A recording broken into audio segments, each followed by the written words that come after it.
here on ESPN 690.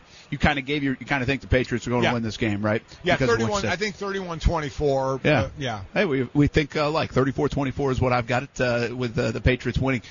We talk a lot in Jacksonville about press coverage and why the Jags don't play it more. It feels like they're in that zone and it's soft, and you got Ramsey and Boye. Right.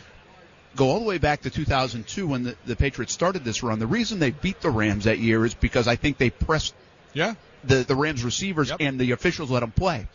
Do you kind of feel like both teams in this game almost need to do that? Could get up there and be physical? The Patriots will. That's what they do. I think, you put numbers a thing. I think they were in man 62% of the time this year. That's what they do.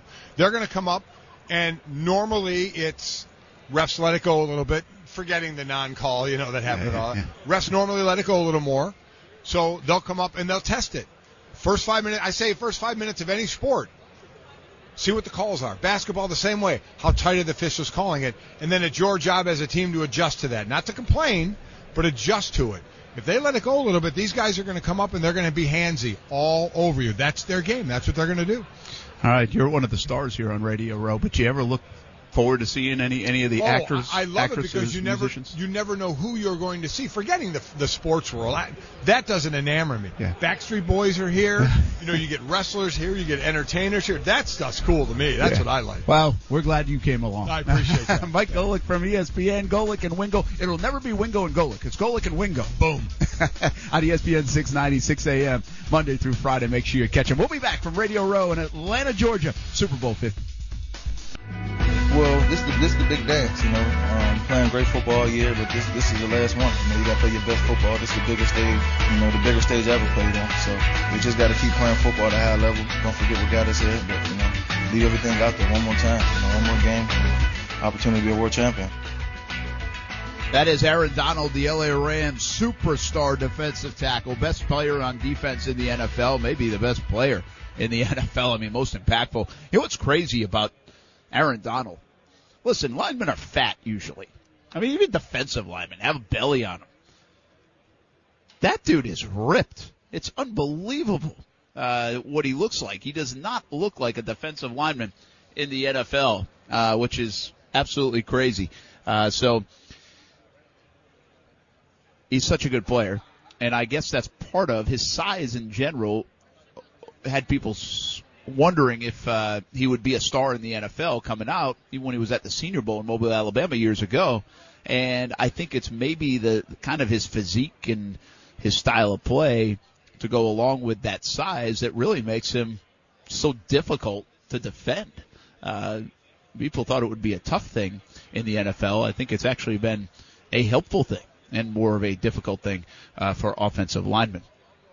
All right, we are just loaded up with guests, and let's welcome in another one right now. You know this guy very well, and his name is Carson Tinker.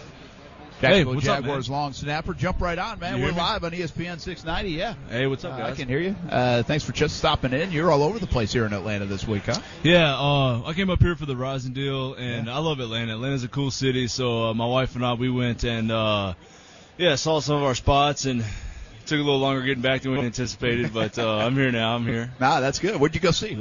Just drive around, yeah. We got a couple of coffee shops and, a couple of places we like to eat, so nothing crazy, just, some stuff that our buddies took us to one time, and we always try to make it back, so. So would you be here without the Verizon thing? Would you have checked this out anyway? No, probably not. I mean, this is crazy. It's a great experience. It's a lot of fun, but, man, it's just too much sometimes with all this traffic, and there's just so many people here. I like to have a reason to be here. I mean, I've seen so many cool people already. I got to shake Jerry Rice's hand, Deontay Wilder, Emmitt Smith. I mean, just so many cool people. So I do love to, come when I can, but I don't think I'd come up here on my own, Yeah. Who's your favorite football player growing up? Who's my favorite football player growing up? I grew up watching a lot of college football, so I'd probably say like Shaun Alexander. Yeah. That's like the first guy I remember. I love claiming like Stuart Scott, because I grew up playing baseball, and I'd always watch, Sports Center with my dad, every morning, before school, and Stuart Scott was on there, so I love claiming him, as some of my first sports memories. But in terms of football, I mean, I'd probably say Shaun Alexander. That's pretty cool, and it is neat. I tell you what, listen, I'm not a guy that gets too enamored with the athletes. I really don't. I actually get more excited, I think, to see stars because my best friend from home loves it.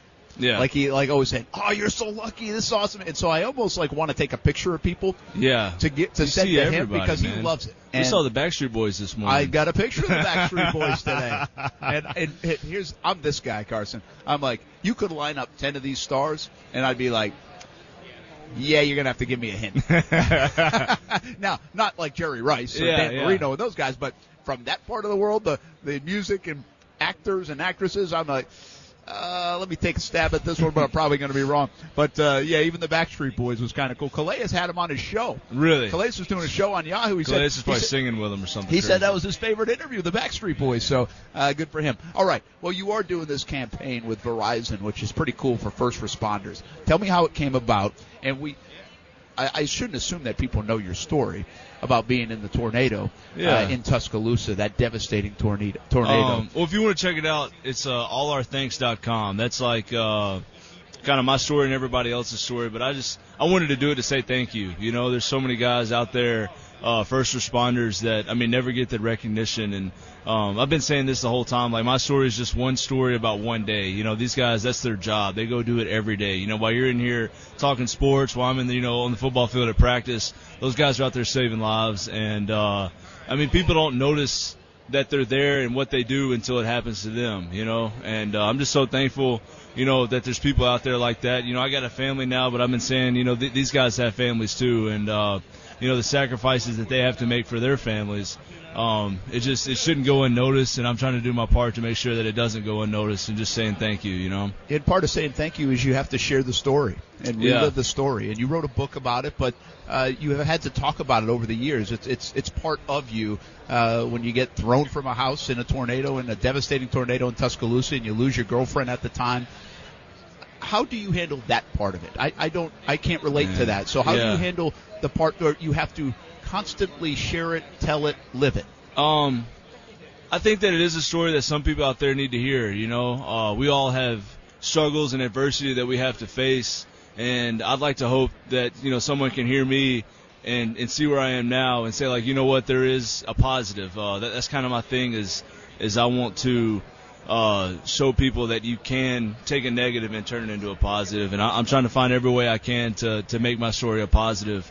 And that's one of the biggest reasons I wanted to say thank you through this campaign, and I wanted to just show that you can take a negative situation and turn it into a positive. Do you have any idea when it's running on Super Bowl Sunday, or do you have to watch all day, record all day, and then kind of? You've seen the commercial. When mine is, so I think, and I'm not in charge of it or anything, but I think that kind of they had the players' stories, in the playoffs, and then they're leading up to something bigger for the Super Bowl. I don't think it'll be mine or anybody. I think I don't want to give it away, but I think I think it's something bigger. And tell us where you can see it again if people haven't been able to see it yet. I believe it's allourthanks.com. Okay. And or my Twitter. They're making me tweet about it, but hey, it's a good thing though, because it's awareness for first responders. Yeah, and we've already talked about the importance. I just wanted to say thank you.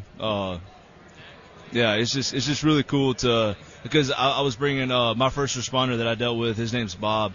I was able to bring him. He was up here this morning. He had to fly out. Yeah, cool. And just to get to experience this, this is a lot of. This is like a whole side of football that people don't even know really exists. You know, and just for him to come up here and get to do that and. Just experience this, good for him. I'm glad that I got to, share that with him. Good for you to be able to take someone on that journey a little bit and then do something that's unique and different and memorable for them as well. And they do some fantastic stuff on a daily basis. Got to go in 2 minutes. But part of football, too, is injuries. And you've had a couple of them. How have you dealt with them? How are you feeling? And because of those injuries, is there some uncertainty whether you'll be back with the Jacksonville Jaguars in 2019? You know what? There's no uncertainty that I'm going to be playing. I'm out here. I'm telling the guys earlier, we got 70 floors on our hotel, and I ran every floor this morning on the stairs. I'm feeling good. I feel stronger than ever, and I'm ready to go and attack it and compete. And I'm going to try. I'm going to try my hardest. if I'm not somewhere, it won't be because I didn't try, you know. And I'm doing everything I can to get healthy and, you know, get my mind right, and I'm just ready to go out there and compete. How is your mentality when you deal with all that stuff? I mean, does it press you down at 2 years of basically missing time where you're like, man, do I want to keep doing this? And I'm not sure how it's going to work out, or does it motivate you, put a chip on your shoulder, and say, hey, I still got something left in me that I got to prove? You know what? Honestly, last year was a little tough coming off that ACL. That was a physical and a psychological injury. You know, going into camp, because that camp's tough, man. I don't know if you know anything about our camp, but it's a brutal camp. And I questioned it the whole time, you know. But I don't feel like that at all anymore. You know, I feel stronger than ever. I feel good. Because it was just my meniscus this past year I got rolled up on. And my ACL held up, so it wasn't anything that I did. I just got rolled up on that first punt. But, yeah, I feel good now. Feel stronger than ever, and I mean the off season technically hasn't even started yet, so it's only going to get better from here. And like I said, I got my mind right to go out there and compete, you know. Yeah, thanks for coming back right through the traffic to stop in with us, man. Yeah. Always anything for you, man. Hey, always good to see Carson Tinker here at Super Bowl 53 in Atlanta, Georgia. Go check out the campaign if you haven't seen it yet. Very inspirational. Hey, go check out the book. Go buy how is the book doing? The book's still there, man. It's on Amazon. Doing well? Yeah. We're still pushing it. Good. There's some copies left, so you can go buy them. Give them the name of the book. Push the book. It's called A Season to Remember. All right. Yeah, and the link's it's on Amazon. It's on. They probably have it at Barnes & Noble and stuff. I came out with it a few years ago, but it's still out there. Awesome. Carson Tinker, good to see you and the family doing well. Thanks for stopping by, man. Thanks for having me, dude. All right. Jags long snapper Carson Tinker here in Atlanta on Radio Row. More to come on ESPN 690. Big news in high school football today. We'll tell you about it next.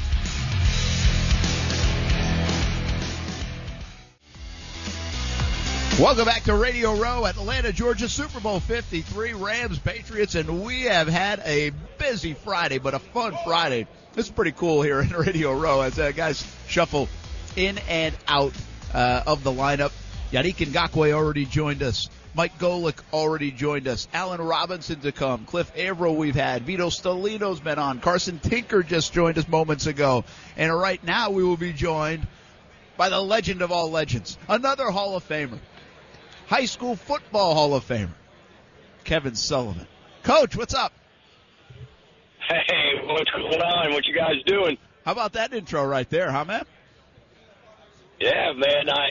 You named all those people. I got a little bit nervous. You know, there's some big time guys in that thing, and you put me in that same thing. I don't know about that now. All right. Well, listen, I wanted to catch up with you on two fronts. One, because you won tickets to the Super Bowl, which is awesome, for all the work you've done as a high school football coach, for all the kids you've impacted. You've done it the right way for a long, long time. You're a Hall of Famer, and the NFL recognized that and recognizes high school football coaches around the country. What was that like when you got the word? We won't tell you anybody that you did it on the wrong TV station, but that's okay. What was it like when you got the word, and how surprised were you about it, and how cool is this whole experience?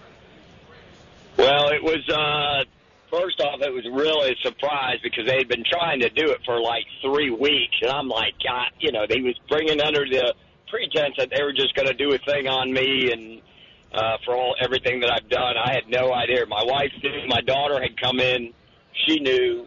And when they presented it with me, I was just sort of shocked. I thought I was actually getting pranked. I thought Ashton Kutcher was going to jump out from behind the screen and be like, gotcha type of thing. But, yeah, very humbling.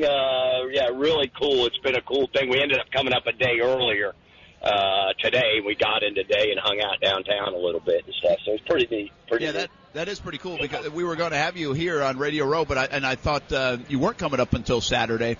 So what is the plan? What happens now? Do you just enjoy it? You have 2 tickets to the Super Bowl. You had to get your accommodations all straightened out. You come up here and you just enjoy the weekend. Simple as that, or is there anything else involved in this? Pretty much. They got us a couple tickets to the NFL experience, and then they gave us a couple tickets to the honors dinner tomorrow night where they do all the the MVP and the Rookie of the Year and all that stuff. So that's pretty cool. That's all pretty cool. But so just being able to come around and walk around and that has been really really neat. We got in probably about noon today and spent probably about 5 hours just sort of feeling our way out and what we're doing and anything. We're staying a little bit out in Conyers. It was a little bit cheaper for us out that way. But it was an easy ride in and everything. So, yeah, just looking forward to getting down and, seeing something because, it's going to be quite entertaining people watching. Coach Stuart Weber here. You'll definitely enjoy the NFL experience.